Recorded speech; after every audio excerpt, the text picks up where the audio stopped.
Hello, guys. Hope you are all doing great, and I hope you've had a wonderful week.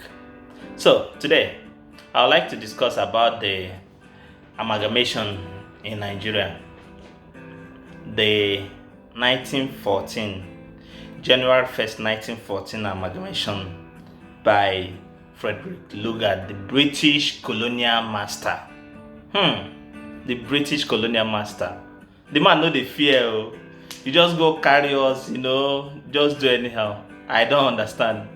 Anyway, my concern is because I don't really understand why he did it and what did he hope to achieve? Was it for his selfish interest?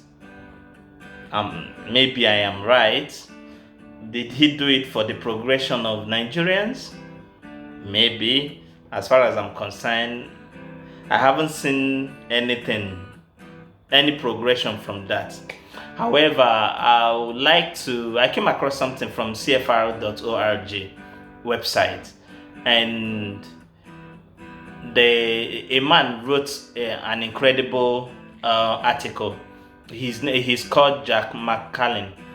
He's a research associate for Africa Policy Studies at the Council on Foreign Relations in Washington, D.C. Now, this is what he wrote. On January 1914, Lord Frederick Lugard, the governor of both the Northern Nigeria Protectorate and the Colony and Protectorate of Southern Nigeria, signed a document consolidating the two, thereby creating the Colony and Protectorate of Nigeria. 46 years later, in 1960, Nigeria became an independent state. Anniversaries are times for reflection, and given that today, just over 104 years old after the amalgamation, the country is still grappling with its national identity and a reanimated separatist movement. It is worth reflecting on how exactly Nigeria became Nigeria. Now, let's go back and say, before Europeans arrived in the territory that is now Nigeria, a number of different civilizations existed. I want you to pick that. Existed. Okay? And I am sure of that, because then we've already had pyramids. We've already had so many different civilizations happening in our regions. Let's continue anyway. Okay, before Europeans arrived in the territory that is now Nigeria, a number of different civilizations existed whose presence is still felt today. For example, in the north, Islam was predominant. In the 19th century, there were two Islamic empires, the Sokoto Caliphate and the Bono Empire. To the southwest lay numerous Yoruba city-states that generally had in common animist religion and were only sometimes united. To the southwest was an Igbo kingdom, Nri, and the collection of semi-autonomous towns and villages in the Niger River Delta. Such regions were linguistically, religiously, and politically distinct. Okay, now, I may not really agree with everything he's saying, but these civilizations he mentioned now really existed before Frederick Lugard came from nowhere. I don't know who sent that message. Just come, piam piam, you, yeah, come and stay together. Oh yeah, today on our name go be Nigeria. Really? Does that really make sense? Someone coming from afar, from another continent, coming to tell other people how to live, what to be like, how to live their life. Let me read this again for you. This area, maybe you didn't get it very well. To the southwest I'm sure he meant the southeast, was an Igbo kingdom, Nri, and a collection of semi-autonomous towns and villages in the Niger River Delta. Such regions were linguistically religious and politically distinct. Okay, let's proceed further. While other colonial powers such as the Portuguese became involved in the region by way of the slave trade as early as the 15th century, the British arrived in force only in the 18th century. It was not until 1861 that they formally occupied their first Nigerian territory, Lagos, in a bid to protect Christian converts and trading interests, and to further their anti-slavery campaign. In 1884, the British occupied what would later become the Southern Protectorate and the Northern Protectorate piecemeal from the 1900s to 1903. By 1903, the British controlled the territory that comprises modern-day Nigeria, but as three separate administrative blocks. Before they came, Portuguese people were already in our land because of the slave trade thing. And I remember now vividly because I've come across something, I've read something whereby even before the Portuguese people came, the Arabs were already in the land doing slave trade or slaving people. What is it really that these people really want from Africa? Are we the cause of these things, or they are just is because they are greedy, or because they saw opportunity and they want to utilize it? Is this the reason why they were doing all these things? Or are we at fault here? Is there something that we are not seeing? Is there something that we are not doing? Or is there something we should be doing that we were not doing?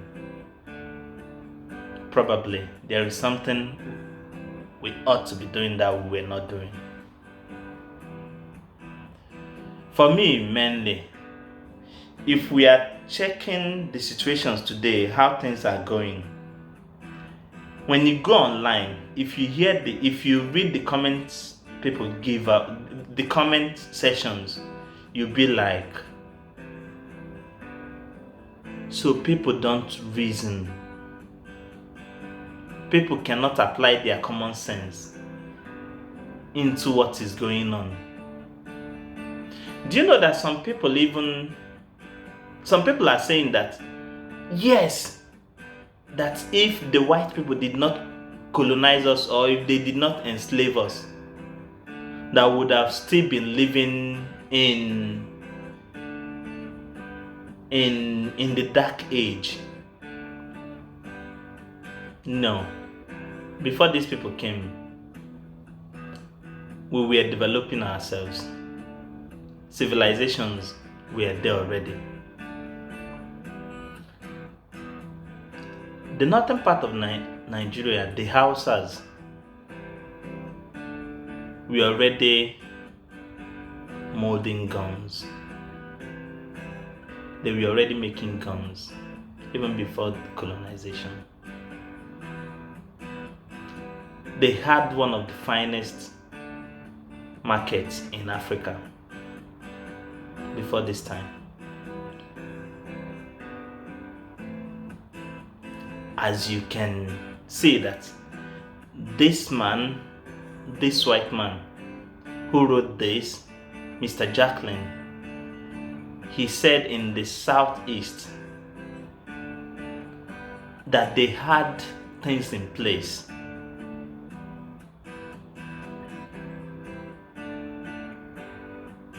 Let me continue.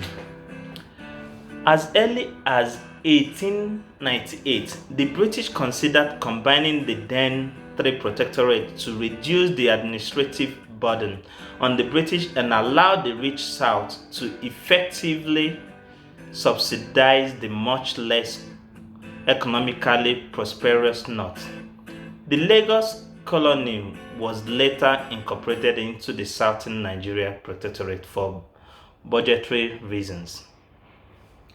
This is what the Lord Lugard was referring to in his infamous description of how a marriage between the rich wife of substance and means the South, which means the South, and the poor husband, the North. He is referring to the North being the poor husband, would lead to a happy life for both. Some have suspected that Lugard was also referring to the political supremacy of the North over the South. The name Nigeria was coined by the future lady Lugard in the 1897 London Times article.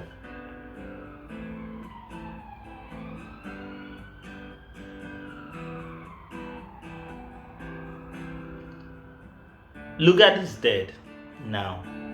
He's in the grave now. That time is gone. He made a mess. He's the one that put us in this poor, dangerous situations we are in now. Lugard was the one that put us in these precarious situations we are in now. But can we ever learn from this and move on? But no, we haven't. Our politicians are even doing worse than what Lugard did. Nigerian politicians, for me, they are the most corrupt politicians in this world. A senator that earns almost 13 million naira every month, maybe more.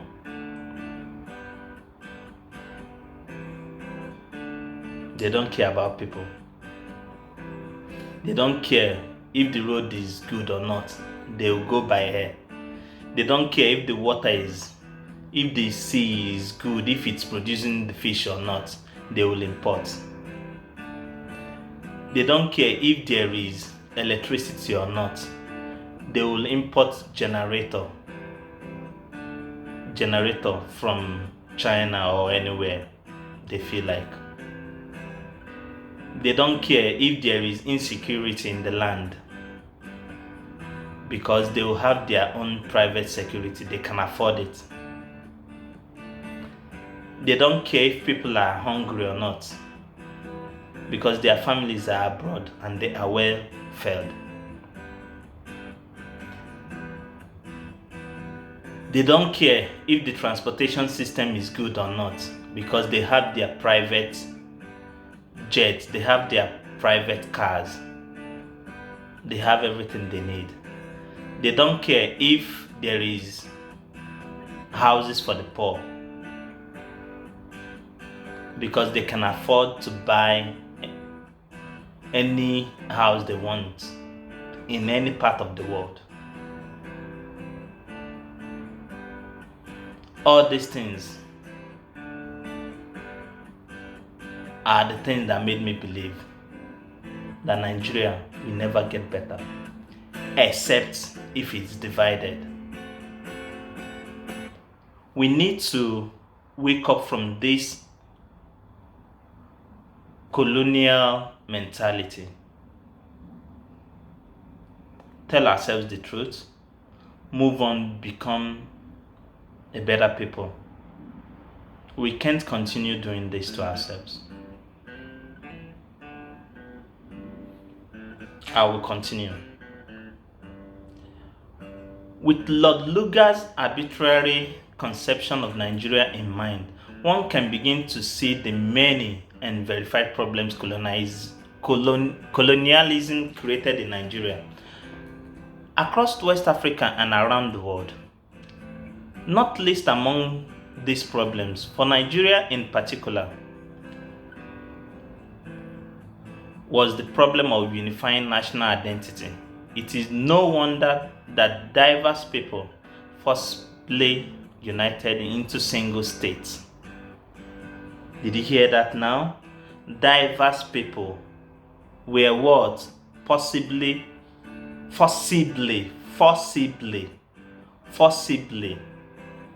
Get that?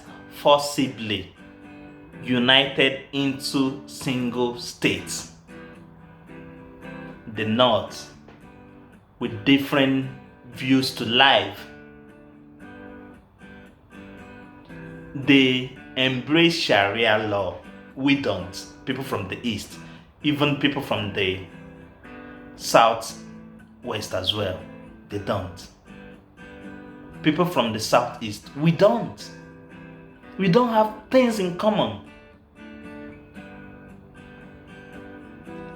But some people are insisting that we must remain as one. One Nigeria, one Nigeria. This is what they shout all day. You see why people are suffering. You see why Nigeria can never get better. I know they cost them, not true. Nigeria no go ever dey better. How you go take dey better? The only thing we go make Nigeria better na be say we divide. If we divide, people can then go back to their home. They will be able to talk to the politicians. They will be able to express how they feel. Politicians will be able to do a better job. In 1967 to 70, we had a civil war. Over 3.5 million people were killed. 3.5 million Biafrans were killed. And up to today, we haven't learned anything from it. But how can we learn something whereas they completely removed all that history from Nigeria school curriculum? How? Excuse me, let me get a water.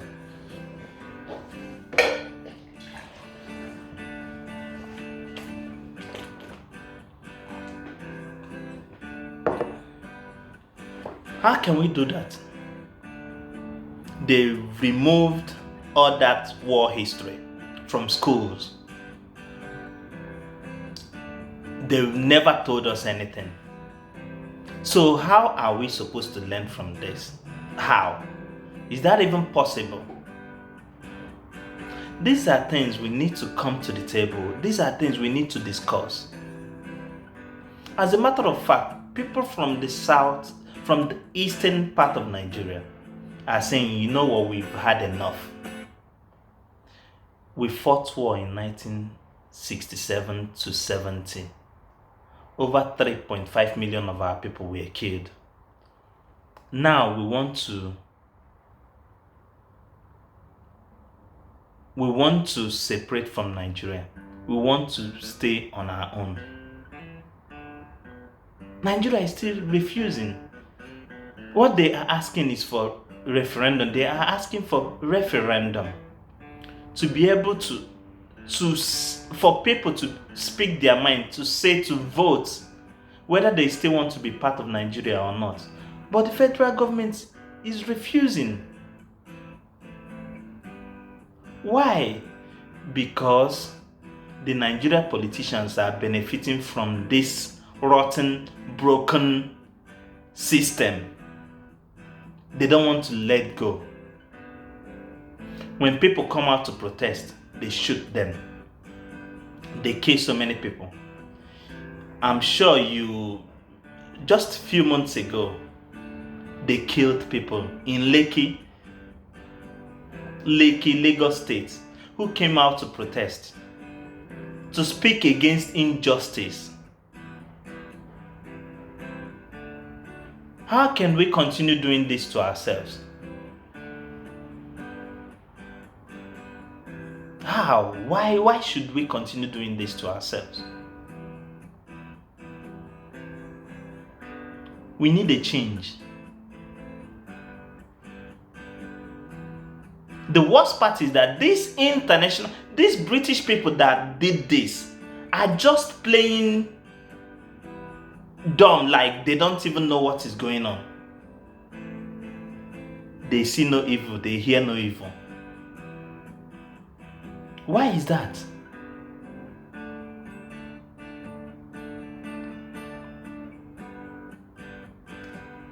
They have the ambassador in Nigeria, in Abuja, likely a woman called Catherine Lang or something like that. She is seeing all these things happening, but I have not come across any press release from her. Now, do you need someone to tell you that Britain is actually supporting what is going on in Nigeria?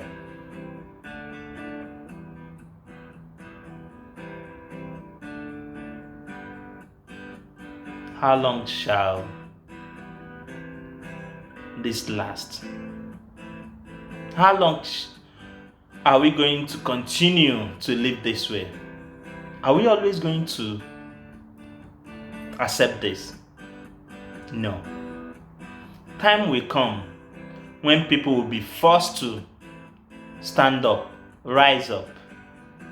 They wouldn't mind if you are going to kill them or not, because they've had enough. But we don't really have to wait for that time to come before we can react or do something. This is time for us to stand up, to rise up and say what we feel. We should not let anyone intimidate us, put us down.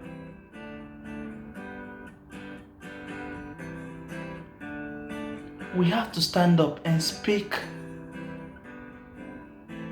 into power. We have to speak. We have to speak. We have to speak in the strongest terms. We shouldn't let anyone bring us down. These politicians, they are not spirits. They are human. They die too.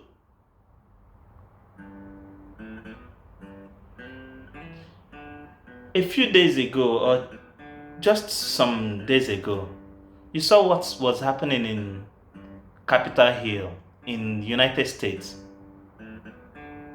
People who believe to be Trump supporters, because they never liked what's going on. They believe that the American election was rigged. And they came out en masse to protest. But they took it to a whole new level, which I don't support. But that is it. That is the way people react to situations. We cannot stand by the side expecting things to change. We have to change it ourselves. We have to ask questions. When I say ask questions, we have to ask the right questions. Because they say, if you ask the right question, you get the right answers. We have to ask these politicians questions. We have to ask Nigerian elites questions. It is time we do what is right. Otherwise, we are all doomed forever. I'll leave it for now. Thank you very much for tuning into this channel. Please click on the subscription button below and subscribe to this YouTube. Thank you very much. God bless you. Have a great weekend. Bye.